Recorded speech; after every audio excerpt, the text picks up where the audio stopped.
सतीश भोसले उर्फ खोक्याच्या कुटुंबियांचं बीड जिल्हाधिकारी कार्यालयाबाहेर बेमुदत उपोषण। वन विभागाने राहत्या घरावर कारवाई करून बेघर केल्याचा कुटुंबियांचा आरोप। सरपंच संतोष देशमुख हत्या प्रकरणात 3 वॉचमनचे जबाब झी24 तासच्या हाती। आवादा एनर्जी प्रकल्पावरच्या 3 वॉचमनचा जबाब नोंदवला।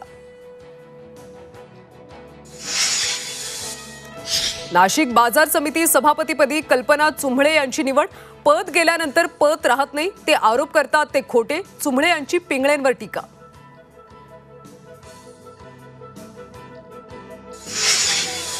केईएम हॉस्पिटल बाहेर शिवसेना उद्धव बाळासाहेब ठाकरे पक्षाचं आंदोलन। केईएम हॉस्पिटलच्या प्रवेशद्वाराला फासलं काळं। प्रवेशद्वारावर मराठीत नाव लिहिण्याची मागणी।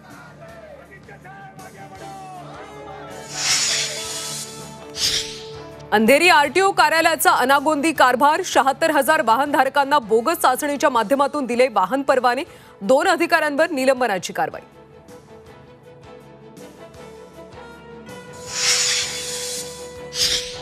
नागपूरमधल्या घटनेचे सीसीटीव्ही आणि व्हिडिओ भयंकर। मुख्य सूत्रधारावर लवकरच कारवाई करणार, कुणालाही सोडणार नाही। गृहराज्यमंत्री योगेश कदम यांची माहिती।